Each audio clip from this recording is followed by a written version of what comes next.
Mientras recorres la vida, tú nunca solo estás.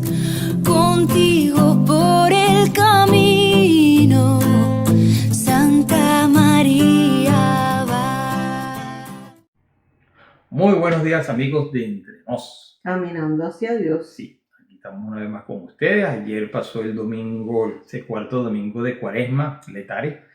Y se veía rosa en la iglesia. Y hoy celebramos. Flores. Y hoy se celebra litúrgicamente el día de San José. Y hoy, exacto. Porque ayer, como era domingo de Cuaresma, no sé, eso lo explicamos la semana pasada. Iba a decir la clase pasada. En el programa pasado lo explicamos. Ajá. Entonces, bueno, hoy es día de San José litúrgicamente. Litúrgicamente, sí. Pero no vamos a hablar de San José. No, hoy no vamos a hablar de San José. Vamos a hablar de otro santo. Que se celebra hoy, ¿verdad? Que se celebra hoy 20, sí. Y este santo, muchos habrán escuchado de él seguramente. Y además es alguien a quien cuando uno lee sobre él, llama mucho la atención. Porque se trata de un profeta. Primero que es un santo que es antes de Cristo. Es antes de Cristo, es un profeta. Y además fue uno de esos que, son esas historias, todos llaman mucho la atención, pero esta es la verdad, particularmente por tal vez los hechos que sucedieron. Yo lo que creo es que él tiene demasiadas historias increíbles en esa sola persona. Eso. ¿Verdad? Exactamente. Como demasiadas aventuras, por decirlo de algún modo. Y se trata de San Daniel, que es un santo del Antiguo Testamento. Daniel, etimológicamente, significa aquel que Dios es su juez. Es de origen hebreo, además. Y estos datos acerca de la historia de Daniel, pues la sabemos por la Santa Biblia, por el libro de Daniel. Por el libro de Daniel, efectivamente. Entonces, bueno, primero tenemos que comenzar diciendo que pertenece a una familia muy importante de Jerusalén. Era un muchacho inteligente, muy estudioso y pues también de una agradable presencia. O sea, era bello. Sí, se podría decir eso. Cuando el rey Nabucodonosor invadió a Jerusalén, se lo llevó prisionero y vio en él, a él y a otros jóvenes, y vio en él cualidades pues, que le llamaron la atención. Y lo hace instruir en todas las ciencias políticas y sociales de su país. Y además Nabucodonosor se lo llevó a Babilonia. Y se lo llevó a Babilonia, exactamente. Claro, esto con otros jóvenes también. Luego, siendo este profeta muy joven, todavía muy joven, unos jueces, fíjate, aquí comienzan las historias de él, unos jueces quisieron hacer pecar a una mujer, y nos conocemos esa historia de Susana, que se paseó por el jardín. Estaba casada, además era la hora en que ella paseaba, pero unos jueces, jueces además ya grandes, mayores, la hicieron... unos jueces malvados, pero ya eran grandes. Como diríamos en Venezuela, mentes cochambrosas. Pero ya eran grandes. Sí, eran viejos, eran un par de... Lo típico, viejos verdes. Exactamente, viejos verdes. La quisieron hacer pecar, estando ya casada, y como ella no aceptó esas infames pretensiones de estos jueces, de estos viejos verdes, como dice Betty, no aceptó sus insinuaciones. La calumniaron, inventando que la habían visto pecar con un joven. Pues la gente le creyó. Claro, porque eran unos ancianos jueces. Sí, la gente le creía. Entonces la gente cree la calumnia de estos señores y la llevan para matarla a pedrada. Cuando apareció Daniel, llama a los dos jueces y los interroga uno por uno, sobre todo de manera separada. Primero Daniel dice que eso es mentira, que no sé qué, que él lo va a demostrar. Y entonces la gente así como que, ¿cómo lo vas a demostrar? Y ahí es cuando él hace eso. Exacto. Que los separa a los dos. Entonces fíjense, bien inteligente, separa a los dos y entonces a uno lo interroga y le pregunta dónde estaba Susana cuando ella cometió la falta. Entonces uno responde, debajo de la acacia. Luego interroga al otro y dice, debajo de una encina. Claro, aquí ya se descubre la mentira. Entonces Daniel les dijo, ustedes estaban acostumbrados a hacer pecar mujeres que no tenían fe, sin valor, pero ahora se han encontrado con una mujer que es creyente, que es valiente, se dejaron seducir por su belleza y creyeron poder hacer que ella ofendiera a Dios, pero no lo lograron. Ahora tendrán el pago de su delito. Y el pueblo condenó a muerte a estos dos impuros calumniadores, a estos dos viejos verdes, como dice Betty, y alabó a Dios por la sabiduría que le había concedido a Daniel. Pues la verdad fue un momento bastante interesante lo que sucedió allí. Luego habían enemigos, o los enemigos de la religión, otras personas también que seguramente envidiosos de Daniel, lo acusan que Daniel, bueno, por como él 3 veces a la semana se arrodillaba en la azotea de su casa 3 veces al día. Al día, perdón, se arrodillaba en la azotea para rezar y adorar a Dios en castigo por estas personas. Claro, ellos lo acusan que adoraba a Dios. Ajá, y no practicaba la religión pagana de ellos, sino que... Entonces lo acusan y cuando lo mandan a aquel foso donde habían unos leones feroces, además sin comer. Los habían dejado varios días sin comer. Ajá, y le echaron a Daniel, ¿y qué creen? Bueno, que claro, esto era muerte segura. Entonces sucede, Dios hace el milagro de que estos leones no lo atacan. Y esto hizo que el rey, en algún momento llaman al rey, el rey pues ve que estos leones no se han comido a Daniel, pues, y el rey, Nabucodonosor, empieza a creer y se da cuenta de que Dios es el verdadero Dios, y empieza a creer en Dios. Luego vemos también otra de las historias de Daniel, que este joven se abstenía de tomar bebidas alcohólicas, de consumir alimentos prohibidos por la ley de Moisés, o sea, era alguien que cumplía la ley y los mandatos de Dios. Y Dios, en cambio, le concedió una inmensa sabiduría, con la cual logró escalar aquellos altos puestos que cualquiera quisiera saber, esos deseados de gobierno, sí, hasta llegar a ser el primer ministro bajo el gobierno, y fíjense bien, bajo el gobierno de Nabucodonosor, que fue el que se lo llevó, Baltasar, Darío y Ciro. O sea, 4 reyes. 4 reyes. Cualquiera diría, no, que pasó el primero que le tenía estima y ya se le acabó, pero no. Fueron 4 reyes que le tenían pues en alta estima. Sobre todo a esa sabiduría y esa habilidad de gobernar. También a esto se le veía la santidad que tenía. Y luego tenía esa facilidad también de interpretar los sueños. Que esto también lo ayudó mucho. Esto lo ayudó a conservar su cargo durante ese tiempo, como habíamos dicho anteriormente. Con 4 reyes diferentes. Sí. Luego Daniel... Bueno, es que era un hombre honesto, de una pieza, o sea, esos reyes hubieran sido bien brutos si lo votaban. Bueno, pero sabes que a veces sucedía eso en otras ocasiones, que llegaba un rey nuevo, este no me cae bien y vámonos. Luego vamos a llamarlo San Daniel. San Daniel recibe de Dios esa gracia, como había dicho anteriormente, de revelar esos sueños y tener visiones. Entonces sueña con Nabucodonosor, que estaba... O sea, Nabucodonosor sueña. Sí, Nabucodonosor sueña viendo una estatua inmensa con cabeza de oro, pecho de plata, pierna de hierro y pies de barro. Y que una piedrecita se desprendía del monte, que iba creciendo, se iba haciendo cada vez más grande, chocaba con la estatua y la volvía polvo. Daniel le interpreta y le explica el sueño, que significaba que vendrían varios reinos en el mundo, uno muy rico, como de oro, otro menos rico, como de plata, y un tercero muy fuerte, como el de hierro, y otro más débil, como el de barro. Y que la verdadera religión, que al principio sería muy pequeña, y ya sabemos de qué se trata, del reino de nuestro Señor, pero que iría creciendo hasta lograr dominar todos los reinos, que es lo que vemos pues hoy en día, que es el poder más grande que existe. Esto se ha cumplido. Claro, no es un dominio temporal. Sí, no, y no solamente terreno, eso, no es el reino terreno, sino que, pero bueno, igual sabemos que la religión de Cristo, o sea, nuestra religión es universal. Empezó chiquitita y se extendió por todo el mundo. Y que ha acabado con todo, porque esa es la verdad, es algo que pues... Es la verdadera. Es la de Dios, tan sencillo como eso. Entonces, y que ahora pues está extendida por todo el mundo, como decíamos, y es más poderosa que cualquier reino de la tierra.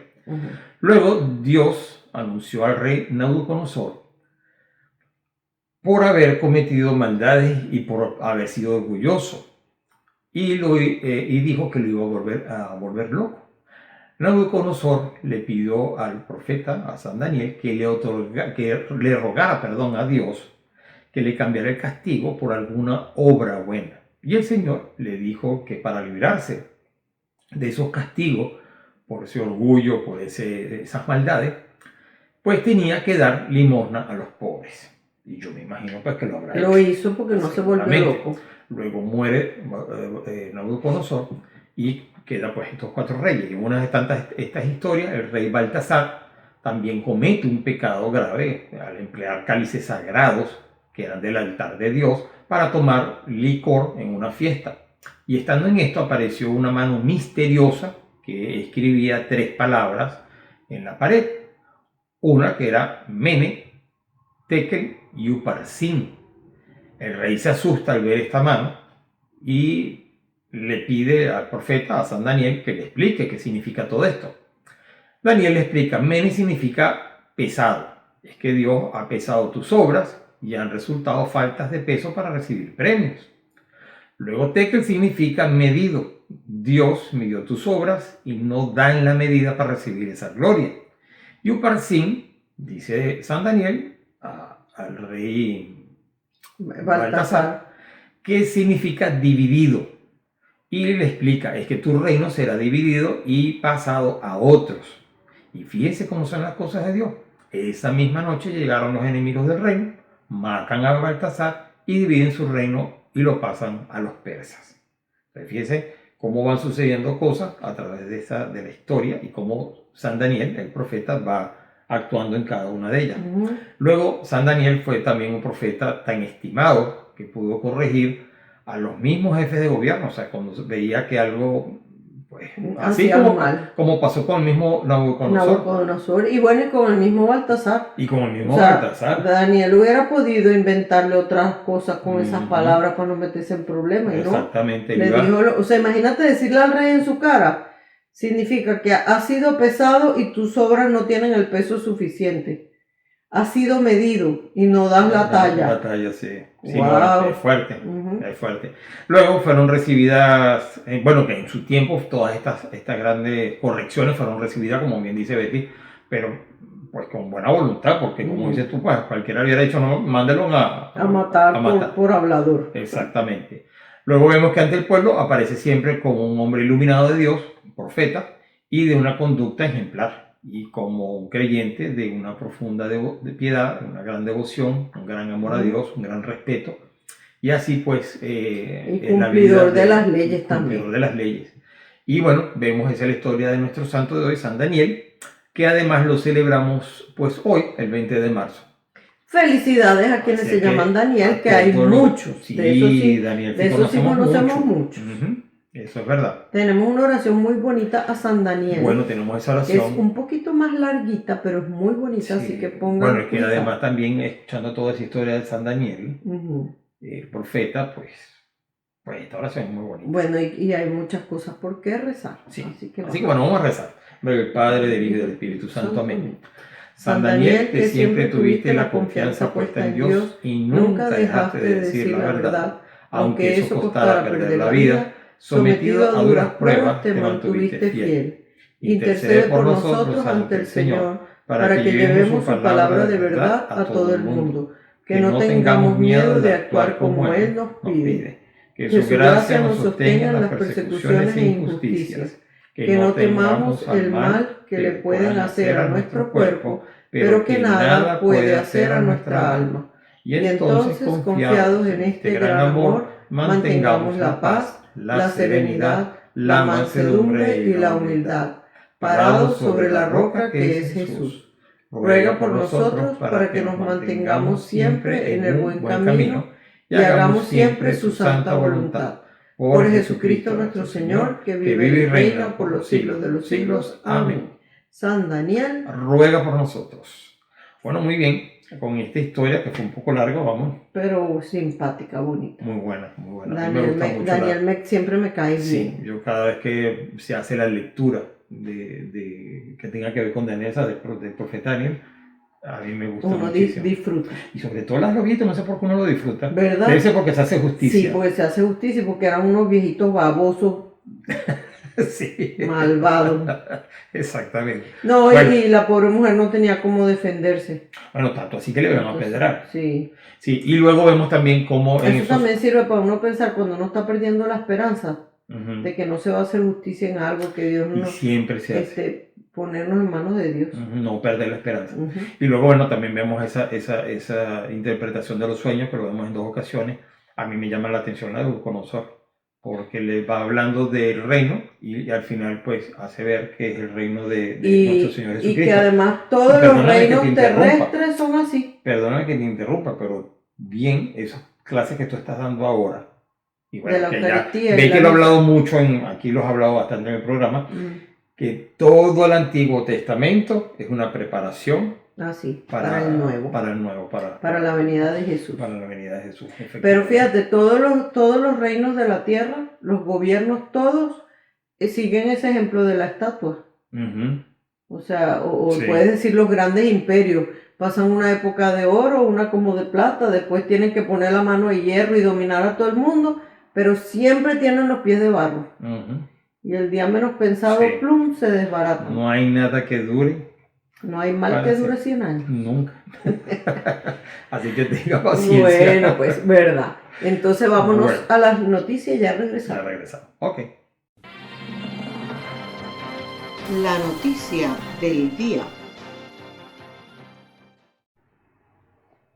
Bueno, amigos, aquí estamos de regreso con la noticia. Y son 2 noticias positivas. Sí. Porque la semana pasada eran un poco oscuras, negativas. Sí, porque estábamos hablando de ese conflicto. Bueno, conflicto, ¿no? Yo diría que estamos así como que a punto de ese... No, del problema, digamos, que hay en Alemania, que hay que rezar. Que hay que rezar mucho. Pero bueno, la primera noticia nos la va a dar Betty, como siempre. Bueno, y resulta que es de un Instagramer. Yo no sabía que se llamaban así. O sea, youtuber, Instagramer.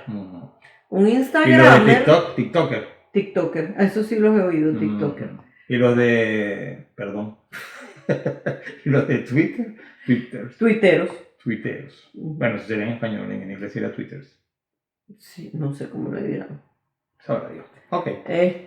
Pero bueno, un Instagramer crea el ejército de San José para maridos. Sí, esto está interesante. Ajá. Escuche. Resulta que la aventura de José Francisco, así se llama el muchacho, en Instagram ha crecido enormemente. Su lema, imagínense, su lema es maridos santos, esposas felices. Eso es verdad. Sí, señor. Estamos en una sociedad que avanza convencida de que la solución a todos sus problemas pasa por colocar a los hombres en segunda fila, segundones como padres, como maridos, como profesionales. Una sociedad que no se da cuenta de que la posición acertada para que la coreografía tenga sentido es al lado, acompañando, protegiendo y cuidando. Eso es verdad, ahorita el feminismo loco ese que hay, con el cuento del, ¿cómo es que dicen? El patriarcado. Sí, pero tóxico, la masculinidad tóxica. Y el patriarcado, no sé qué, quieren desaparecer y anular a los hombres. Pero bueno, resulta que José Francisco abrió una cuenta de Instagram que se llama El marido de la rubia. Eso está muy cómico. Ajá, y entonces él es un hombre que se apoya en San José para crear una coreografía perfecta con su esposa Janine. Ella tiene una cuenta también de Instagram que se llama prayart.jules, o sea, como joyas para orar con arte. Sí. Entonces, y ella ahí en su cuenta ayuda a reconocer la gran joya, el gran tesoro que es el matrimonio, además de las numerosas joyas preciosas que diseña, en las que trata de unir belleza y oración. Entonces, claro, José Francisco, viendo en primera persona todo lo que se podía llegar a hacer a través de la cuenta de Instagram de su mujer, todo el bien que se podía hacer desde las redes sociales, y además con un empujoncito que le dio el padre Jesús Silva, se animó a crear su cuenta El Marido de la Rubia. Esa cuenta está con Vicky, se llama El Marido de la Rubia. El Marido de la Rubia. Desde allí quiere poner su granito de arena a subsanar situaciones que le tienen preocupado, como el hecho de que las mujeres están muy solas en la iglesia, ya que sus maridos no las acompañan.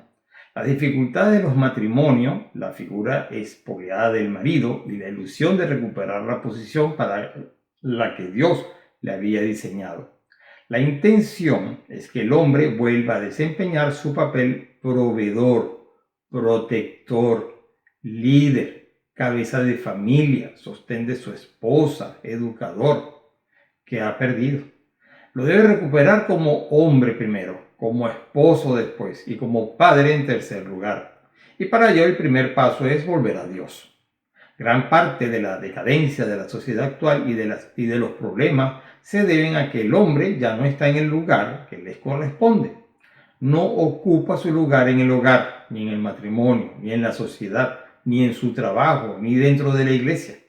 El varón del siglo XXI debe redescubrir tres aspectos fundamentales de su ser: la virilidad, su espiritualidad y su liderazgo, que es sinónimo de servicio. Y todas esas virtudes que un hombre como esposo y padre debe tener, San José las reúne en su grado máximo. Él es nuestro modelo a seguir y a quien tenemos que pedir su intercesión para que el Señor nos conceda las gracias que le dio para ser su Padre en la tierra. El proyecto del ejército de San José surge de lo que es el leitmotiv de la cuenta de El Marido de la Rubia, marido santo, esposa felices. Buscando encender el deseo de santidad en los maridos, siguiendo el ejemplo de San José, dice José Francisco: de momento es una comunidad virtual en la que oramos y nos enriquecemos juntos a través de los consejos, reflexiones que publico y de los directos rezando el Rosario de la Virgen y de San José, así como colaboraciones con cuentas de Instagramers católicos hablando sobre temas de interés para el matrimonio enfocado hacia los maridos.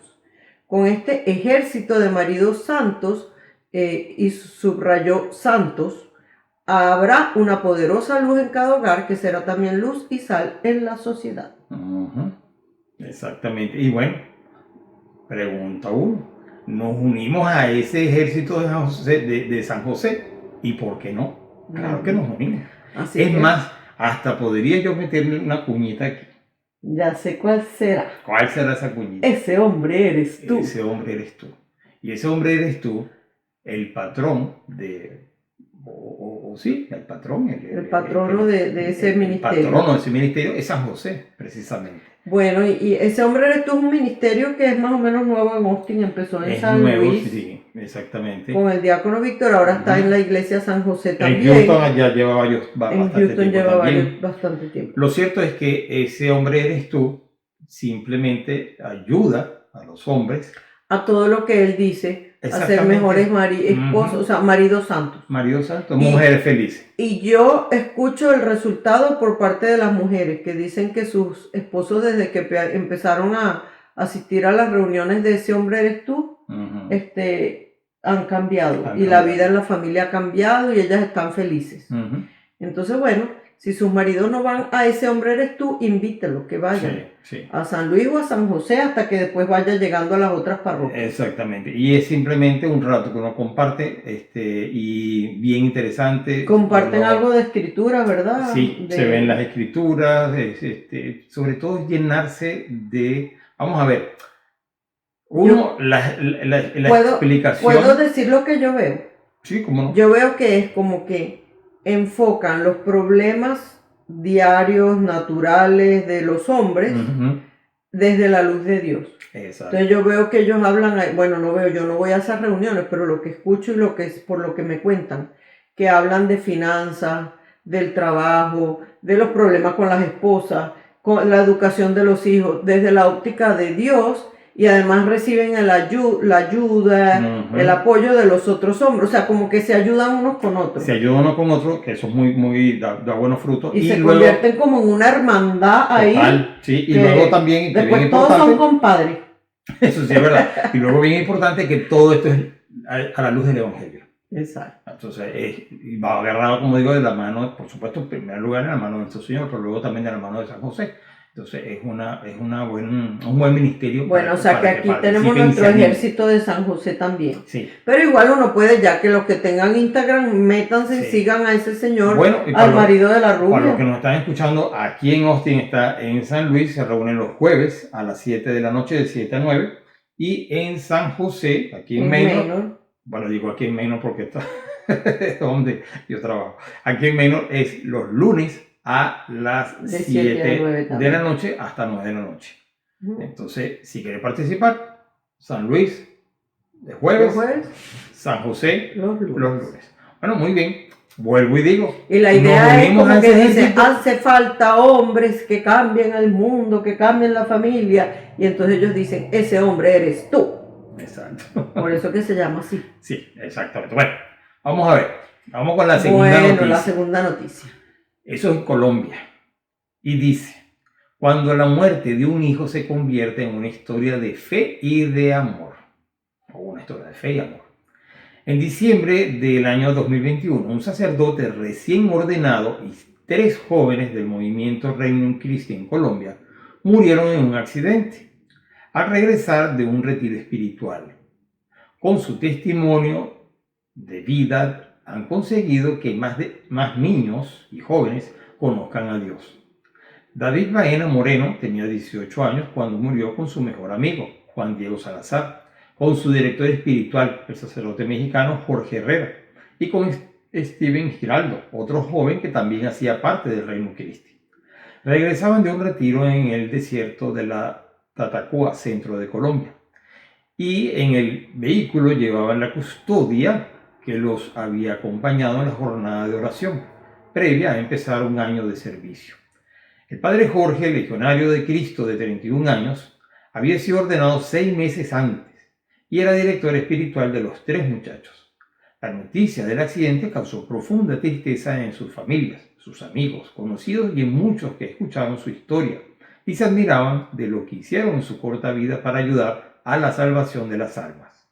Hoy, más de un año después, Octavio Baena y Marta Moreno, padres de David, están convencidos de que perdieron a su hijo en la tierra y lo ganaron para el cielo.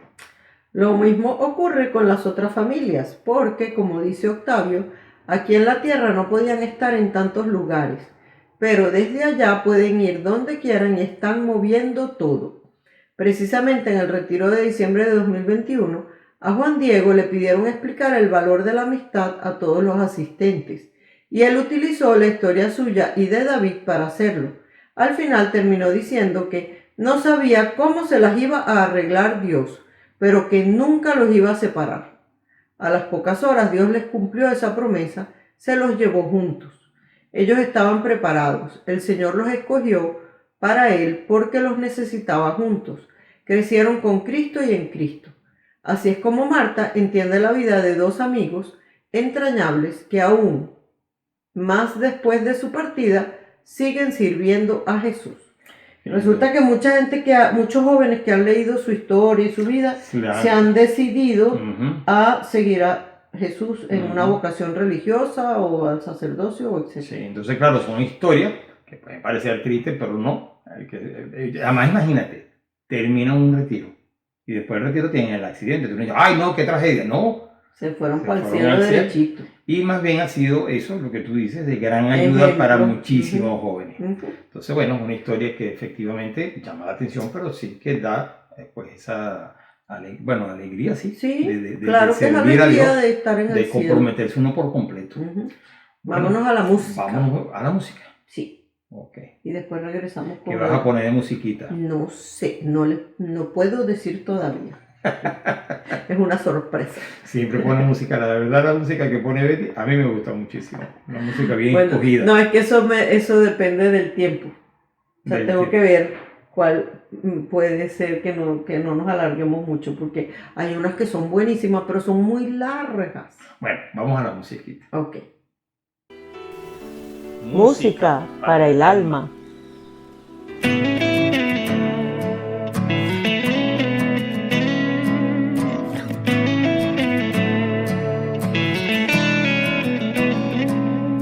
Le abriste tus brazos y tu corazón, afianzaste sus pasos, confiaste en Dios. Tomando su mano, lo viste crecer, fuiste su padre del alma, oh buen San José. Fuiste su padre del alma, oh buen San José. San José, amigo y padre, tu corazón abriste a su amor. San José, fiel siervo de Dios, escuchaste su voz y acogiste su vida, la de Jesús Salvador.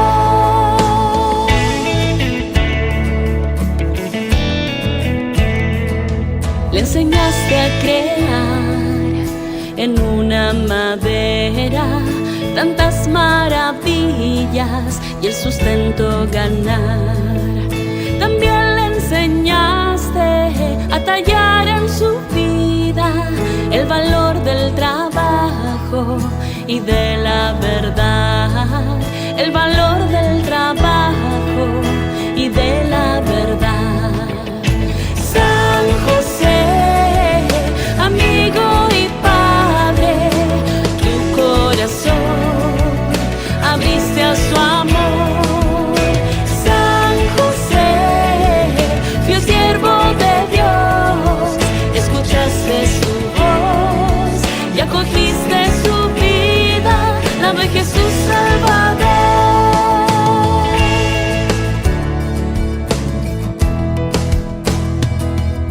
Amaste a María, compañero ejemplar. Sembraste en silencio, cultivaste humildad. Cuidaste a tu familia con sagrada bondad, con amor entrañable, aún lejos del hogar. Con amor entrañable, aún lejos del hogar. San José, amigo y padre, tu corazón abriste a su amor. San José, fiel siervo de Dios, escuchaste su voz y acogiste su vida, la de Jesús Salvador. San José, amigo y padre, tu corazón abriste a su amor. San José, fiel siervo de Dios, escuchaste su voz y acogiste su vida, la de Jesús Salvador.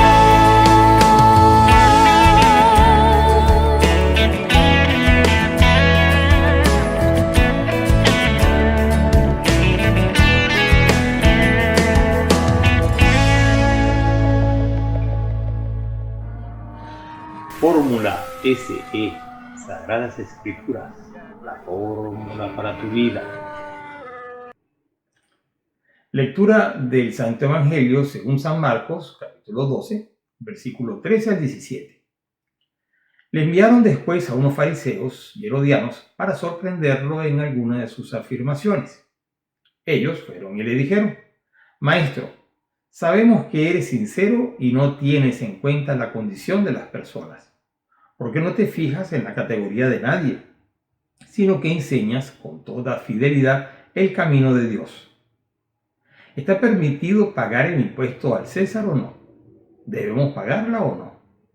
Pero él, conociendo su hipocresía, les dijo: ¿por qué me tienden una trampa? Muéstreme un denario. Cuando se lo mostraron, preguntó: ¿de quién es esta figura y esta inscripción? Respondieron: del César. Entonces Jesús les dijo: den al César lo que es del César y a Dios lo que es de Dios. Y ellos quedaron sorprendidos por la respuesta. Palabra del Señor. Gloria a ti, Señor Jesús. Esos son uno de los evangelios que así como que uno se queda, esa respuesta de Jesús que dice: wow. Sí. Y sobre todo porque estaban tratando de alguna manera teniéndole trampas una tras Ajá, otra. pero a mí el otro evangelio lo veíamos también. Pero de este lo que más me deja como abismada es la desfachatez por un lado, pero la doble cara que tiene, la hipocresía. Sabemos, mira, lo vamos a volver a leer. Maestro, sabemos que eres sincero y no tienes en cuenta la condición de las personas porque no te fijas en la categoría de nadie, sino que enseñas con toda fidelidad el camino de Dios. Lo adobaron, pues. Sí, o sea, de verdad, pero qué cara duras que son. Sí, la verdad, sí. Bueno, y lo cierto, algo interesante sobre esta escena es que los fariseos y los herodianos eran enemigos entre sí, enemigos mortales. Y aquí se juntan los dos para tratar de tentar a Jesús y de tenderle una trampa. Exacto, buscándole que cayera. Entonces, así como el refrán ese de el amigo de mi enemigo es mi amigo, una cosa así. O sea, no me importa que seamos enemigos, pero como ahorita no, los dos estamos queriendo quitar a este del medio, exacto, vamos a unirnos. Unamos fuerzas. Sí. Los herodianos eran partidarios de la política de la dinastía de Herodes. O sea, por eso se llaman herodianos. O sea que frente a la dominación romana directa, y también por supuesto al pago de impuestos directos, ellos preferían la mediación de un príncipe local que era quien pagaba la parte de los impuestos a Roma. Ese era Herodes, pero que en realidad era un títere. Sí. Y además, o sea, ellos no querían la dominación de Roma, pero ponen a Herodes que ni siquiera era un verdadero judío. O sea, una cosa así, todo un teatro. Y en cuestiones religiosas compartían más o menos las mismas ideas materialistas que los saduceos.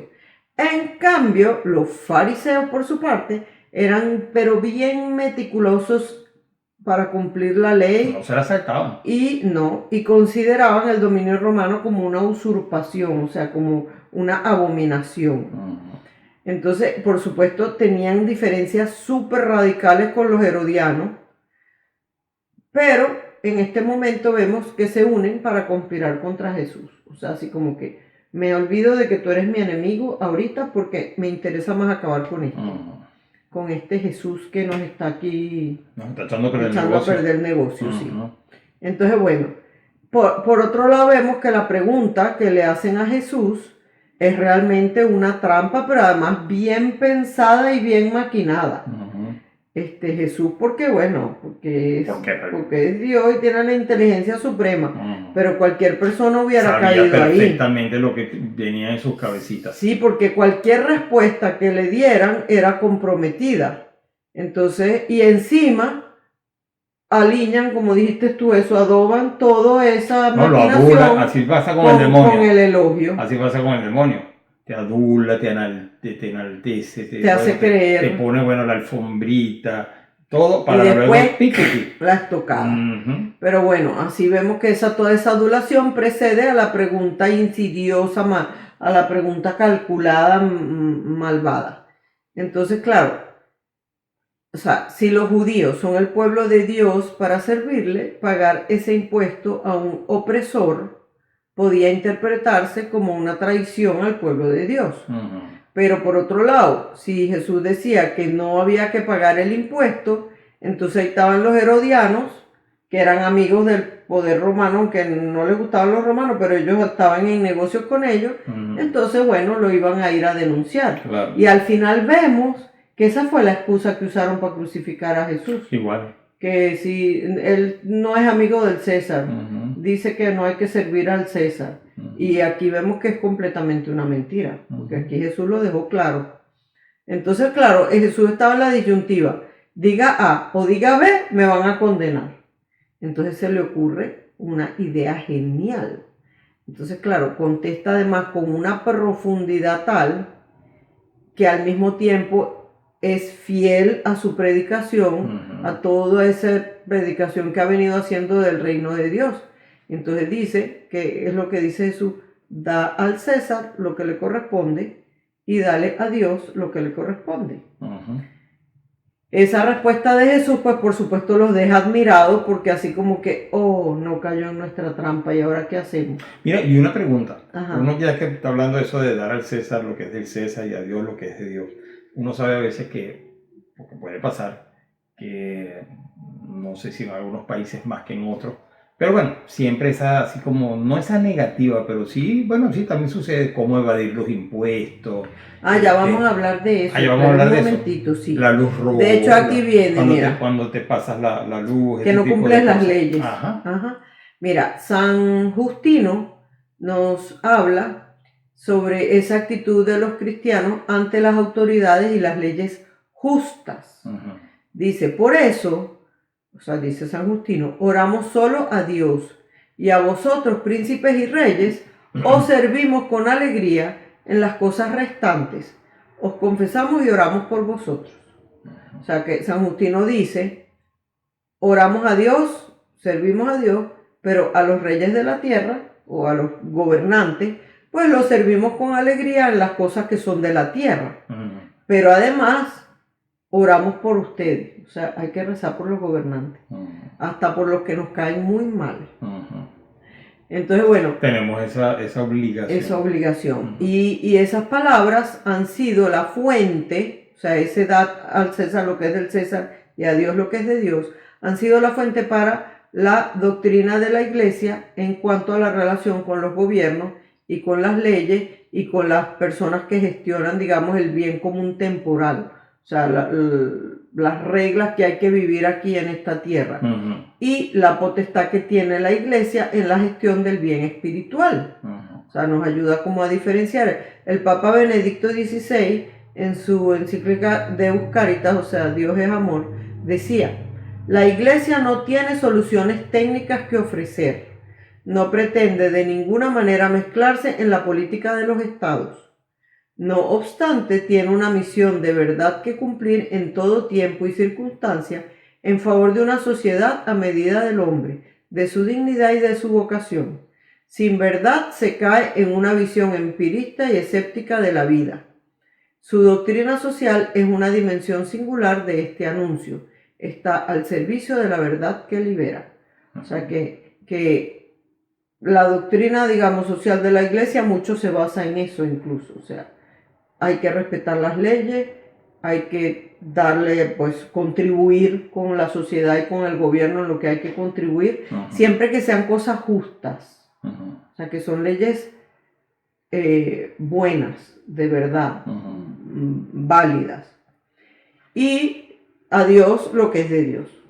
Entonces eso quiere decir que no podemos permitir que el Estado se inmiscuya en cómo practicamos nuestra fe, en cómo vivimos nuestras creencias, cómo llevamos adelante nuestra religión y nuestra práctica religiosa, pero por otro lado tenemos que cumplir las leyes, las regulaciones, las normativas que ponga el gobierno, el poder temporal, excepto aquellas que vayan contra nuestra fe.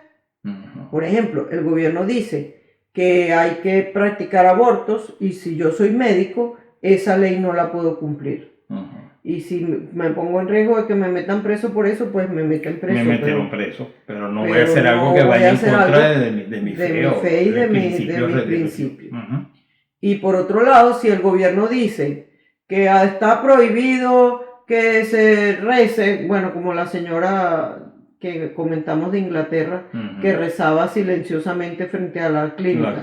No, que no se puede rezar aquí ni siquiera silenciosamente. Pues eso no lo cumplo. Usted no tiene autoridad para prohibirme a mí eso. O sea, la cosa está en cumplir las leyes, cosas del gobierno, las leyes temporales, así como puede ser las luces rojas o los impuestos o bueno, muchas normas, que si voy a hacer un negocio y tengo que hacer las cosas legales, conseguir los permisos, no pagar sobornos, nada de esas cosas. O sea, todas esas cosas, hacerlas y cumplir con las cosas que, como dices tú, temporales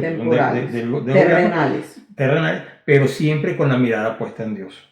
Y sobre todo sabiendo que son cosas que son por el bien común. Y que o sea, si yo dejo de pagar mis impuestos, yo estoy evitando que se pueda ayudar, no sé, o sea, a dar una mejor educación a los niños, o lo que pasa es que ahorita la educación está tan terrible, pero bueno. Pero entonces hay que meterse también en la política y en todo eso para uno, o por lo menos ir a las reuniones y quejarse. Sí, no, eso es importante. Pero otra vez lo escuchábamos de alguien que decía, hay que saber de verdad y hay que estar enterado de todo. Hay que saber de política, hay que saber de las cosas sociales, de lo que está pasando, de las noticias, en las escuelas. O sea, hay que meterse un poco en todo. No encerrarse en sí mismo y decir, eso no es problema mío.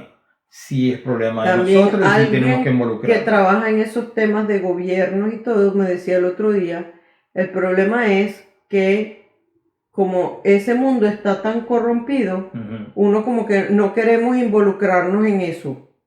Y entonces lo dejamos. Y se lo dejamos a los malos. Entonces decían, no, necesitamos gente buena que se involucre para poder cambiar esas leyes locas y todas esas cosas. Es igual como, por ejemplo, cuando llega el momento de las elecciones, bien, a mí me ha pasado que pienso, no, pero si las elecciones, no, eso ya está todo amañado, ya está arreglado, eso se las roban. Todo eso se lo roban, eso va a quedar en manos. Igualito hay que cumplir con ese deber cívico que tenemos y luego también uno tiene que poner de su parte, porque de lo contrario, ¿cómo va a pedir entonces unos cambios si no participó? Exacto. Y luego, bueno, si participó... Ese es el darle al César lo que es del César. Exacto. Ya, o sea, si después la cosa, cada quien tendrá que darle cuenta a Dios de sus actos. Los que se roban, los que hacen trampa, los que no sé qué, eso tendrán que responderle a Dios. Yo le respondo de que yo hice mi parte. Hicimos lo que corresponde, exactamente. Así que bueno, muy bien. ¿Y cuál sería el propósito de esta semana? Bueno, yo diría que el propósito de esta semana es que nos hagamos como un examencito. A ver, ¿cuáles son esas leyes temporales que me cuesta cumplir? Y que a veces digo, no, yo eso no lo voy a hacer porque el gobierno es corrupto o porque todo el mundo lo hace. También. O sea, así como que es ilegal manejar con el teléfono en la mano. Y está mandando mensajes, eso es ilegal, eso es contra la ley. Además yo digo que es contra el 5º mandamiento, porque uno pone en peligro su vida y la de los demás. Entonces, pero mucha gente dice, todo el mundo lo hace. Entonces yo, ¿por qué no lo voy a hacer? O sea, porque todo el mundo lo haga, eso no es excusa. O porque, no, es que los impuestos, no, es que todo el mundo hace trampa con los impuestos, yo también lo voy a hacer. Eso no es excusa.